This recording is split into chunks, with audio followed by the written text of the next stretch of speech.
welcome back to another week of Colorado Politicking. I'm Pat Poblete, a legislative reporter with Colorado Politics. And once again, for the second week in a row, we're going to be diving into redistricting, but this time we're going into my wheelhouse. We're going into legislative redistricting here in Colorado. And to chat about this, we're going to start with Chief Legislative Reporter Marianne Goodland. Now, Marianne, let's break this up into House and Senate. We'll start with the Senate and I'll kick it over to you because that's your area of expertise. What did these maps show? What's interesting about them to you, and kind of who do you think kind of benefits from this? I don't see any really strong benefit to either party. The way these maps were drawn maintains more or less the breakdown in the Senate as we have right now, 20 Democrats and 15 Republicans. And no matter how you look at these preliminary maps, and I do want to emphasize these are preliminary, they will change a lot. Democrats don't look to gain at most maybe one seat and could lose maybe one or two. Republicans would pretty much maintain the status quo. Now, there's a couple of really interesting things about these maps, and we're going to see this no matter how these maps change. We're going to see people drawn into the same districts. The requirements place the map drawers' ability to take incumbents into account at the bottom of the list. So this is not something they worry about. The most interesting race, I think, will be in the Senate district in Weld County and portions of Boulder County. This is, they drew Senator Barbara Kirkmeyer, a Republican who was elected for the first time in 2020, into the same district as Senator Jaquez Lewis, a Democrat who was elected from her district in 2020. So the Constitution says they have to be allowed to serve all 4 years. Problem is, you can't have that. It doesn't work that way because you can't have two people representing the same district. That leaves somebody not represented. So somebody's going to get left out of the mix. The other thing I want to throw out there is that the maps also did something very interesting down in southwestern Colorado. The district that Senator Don Quorum currently represents would change to include Delta, and what they cut out was half of the Southern Ute reservation, and that's not going to work. That's going to have to be adjusted as well. Back to you, Pat. Thanks, Marianne. And I want to touch on the House here because, as you mentioned, there's not much of a change to the status quo in the Senate. That's starkly different in the House, and it depends on what you're looking at, whether it be party registration, whether it be how people voted in the 2018 Attorney General race, or even the 2020 US Senate race. But there is a 41-24 advantage for Democrats in the House.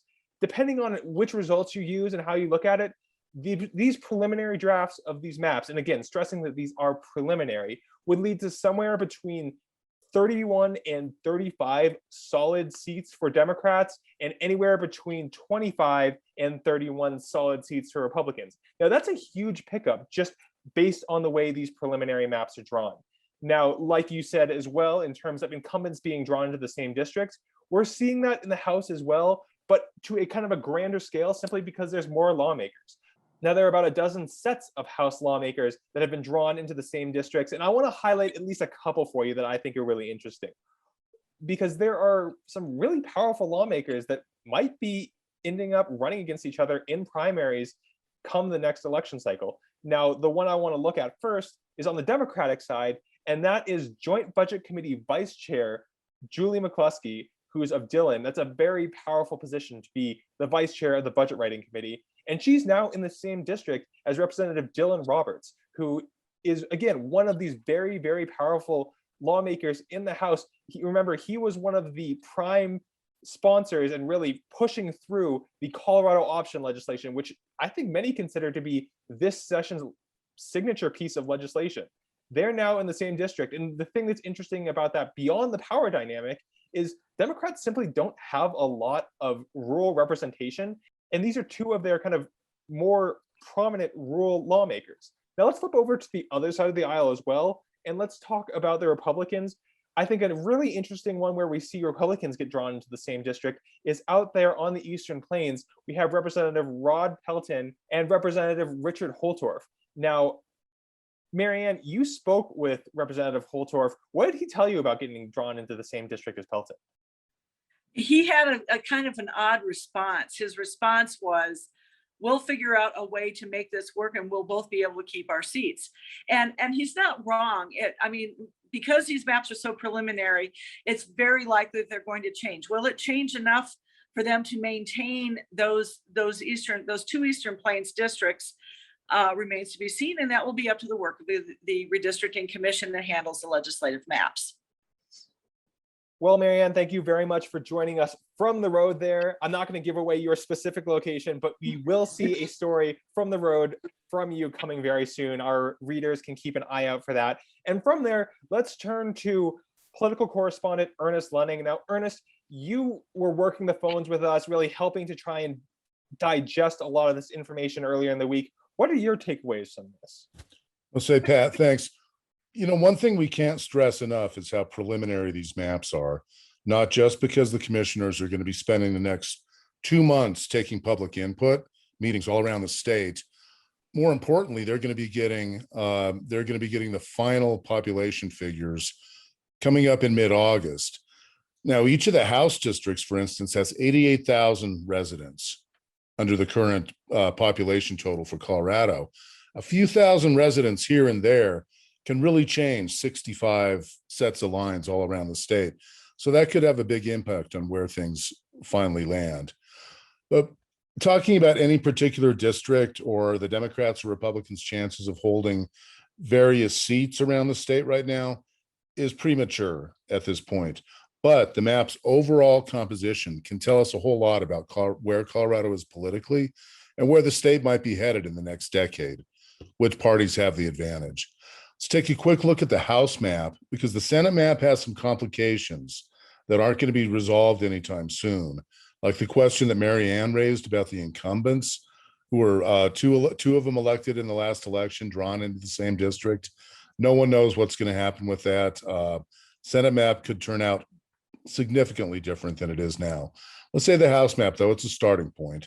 Using voter registration and election preference data for the newly drawn districts, it turns out that the House, under the preliminary maps, would have the exact same partisan breakdown as it currently does: 41 seats held by Democrats, 24 by Republicans, if the Democrats win all 7 of the toss-up seats, which in fact is what they say they've been doing because of Donald Trump being in the White House and effectively on the ballot for the last 2 cycles. Swing voters flocked like crazy to the Democratic side because of Donald Trump more than anything else. Now, it's too early to tell whether next year's election is going to be about Donald Trump. There's a chance the former president might figure in it, by no means as prominently as when he was in the White House. So out of the gate, it's a difficult map for Republicans. They'd have to win all the toss-ups and pry away at least 2 of the seats that lean toward Democrats in order to take the majority. That's not going to happen next year. They've got a tough hill to climb. But you've got to think at the beginning of the decade here, the Republicans at least have some hope, where under the current maps, they're kind of locked out.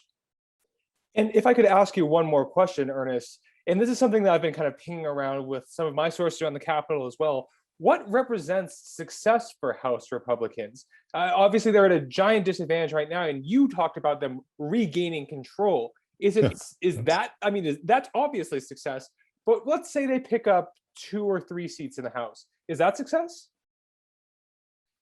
You know, it's success for the legislators who get elected. Their careers are taking an advancement. It depends, you know, if you get more legislators in there that are able to work with the Democrats, possibly success all around for the caucus, that the Republicans can put their stamp on legislation coming out. But you know, frankly, the legislature is built so that you've got to have the majority to really have your say. And it's been 10 years since the Republicans held the majority in the House, held it for 1 term from 2010 to 2012. And since then, they've been blaming these maps.